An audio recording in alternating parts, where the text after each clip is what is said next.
Memories. In a time like this, that's all we have.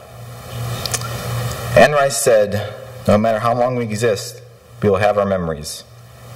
Points in time, which time itself cannot erase. My memories of Nathan start when I was about 3 years old.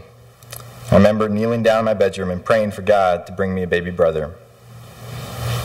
And about a year later, I remember going into the hospital one cold February night in 1990. And God answered that prayer as Nathan Lee Watford was born into this world, a healthy baby boy. My mom went through a lot of pain and suffering to bring him into this world, and then through the complications that followed. Every parent would gladly give their life for their child. And my mom almost made that sacrifice before she ever even got to know her son. Growing up, my childhood is filled with so many memories of Nathan.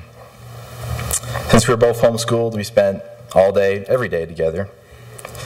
From doing our lessons and homework to going out and playing outside every chance we got. We were inseparable.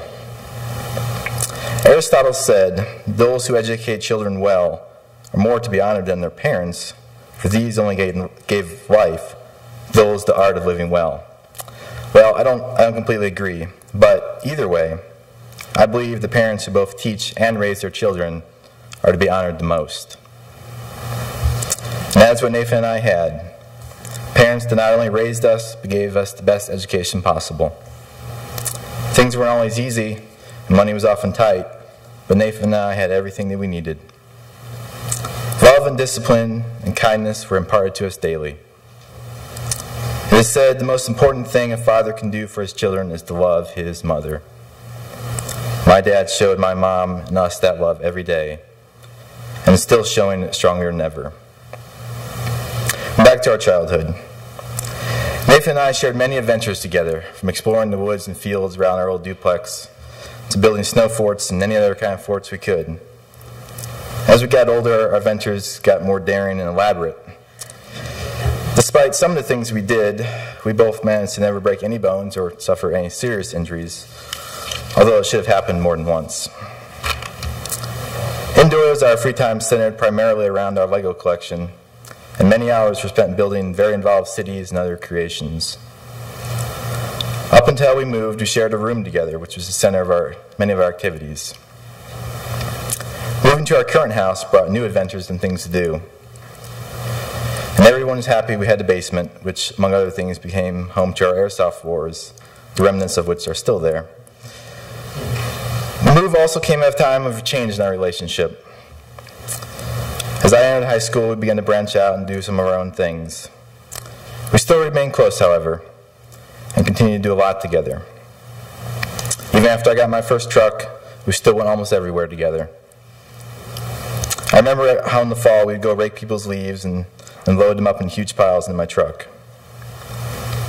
The next change came as I left for prep school and then on to the Air Force Academy. After that, we were never able to spend much time together. And when we really saw each other, some holidays and other various times. But the times we did come back together were memorable. I made it to his graduation from basic training just 2 years ago, which was a great time. He was then able to come to my graduation from the academy, where he graciously wore his uniform and was able to give me my first salute as an officer, which is a special memory and one that I will treasure forever.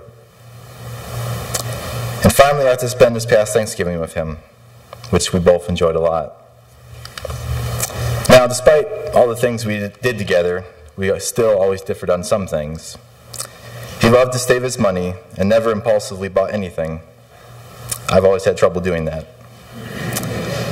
Along with that, when he was working at Expressco, he would tell stories of collecting tips and his sometimes unorthodox ways of encouraging people to tip.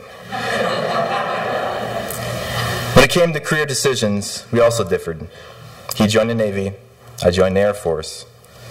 He enlisted and I became an officer, and he loved to tell me the problems of officers. And despite being offered a chance to become one, why he never wanted to. We've also had some to a lot of competitive spirit between us, but we still loved each other. And I probably didn't admit this much, if at all, but he was much smarter and more accomplished than I'll ever be. I chose some hard training, but he chose the hardest. The nuclear program is widely acknowledged as having the most demanding academic program in the U.S. military.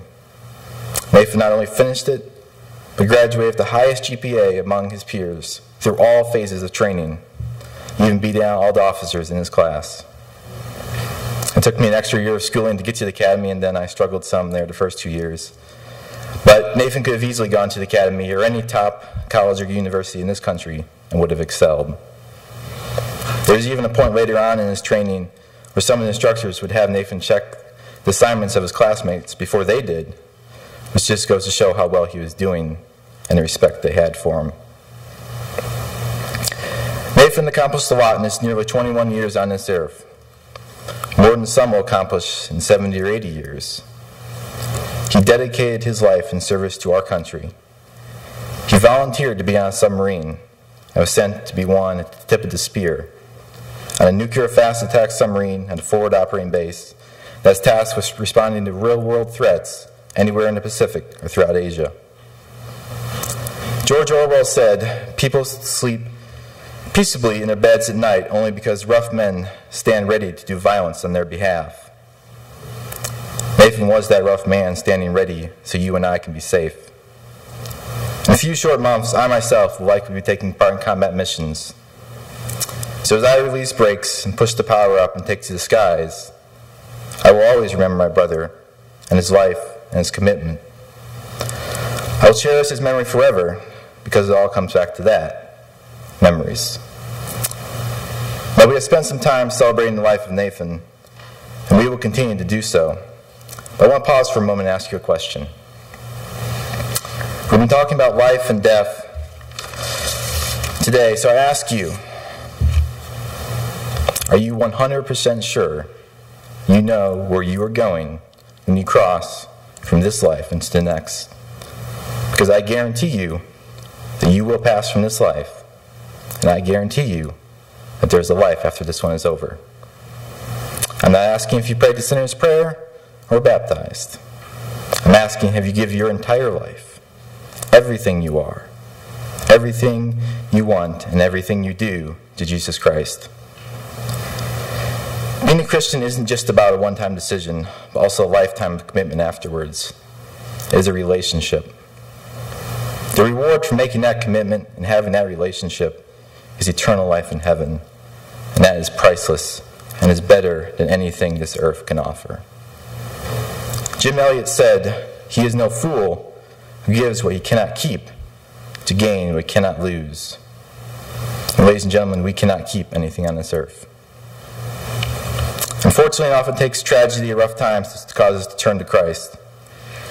I know in my life some things happened just over a year ago that caused me to reevaluate where I was going. I then recommitted my life completely to Christ. So if what has been said here today has caused you to reevaluate things, please come talk to me or one of the pastors or someone else you know to help you find the answers you need. Do not wait on this. This life is passing us by quicker than we know. The final chapter of my relationship with Nathan came this past week, as I flew to Guam and then escorted Nathan home. It was an incredible journey and one that will leave an indelible and profound effect on my memory and on my life. I traveled across 11 time zones as I made my way from Detroit to Tokyo to Guam, and then to Hawaii, to Houston, and to Chicago. I was able to see and experience most of the places Nathan had been just a week and a half prior. And as we began our journey home and all the way back, I received an overwhelming amount of support and help and condolences from so many complete strangers. On each flight, the captain came and introduced himself and made an announcement about the fallen sailor aboard. In Honolulu, the captain stopped for a moment of silence for Nathan as we taxied onto the grounds of Hickam Air Force Base on our way to the runway. In Houston, TSA agents lined the ramp and saluted Nathan's casket as it was loaded on the plane.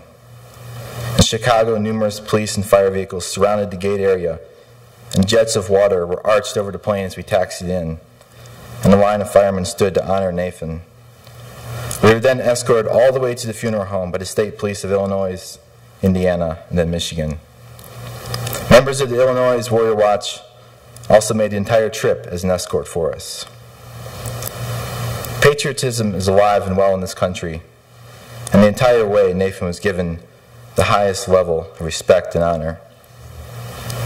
So as we now come to a close, please join me in cherishing the memory of my brother. And please stand with me and help me celebrate the life of Nathan.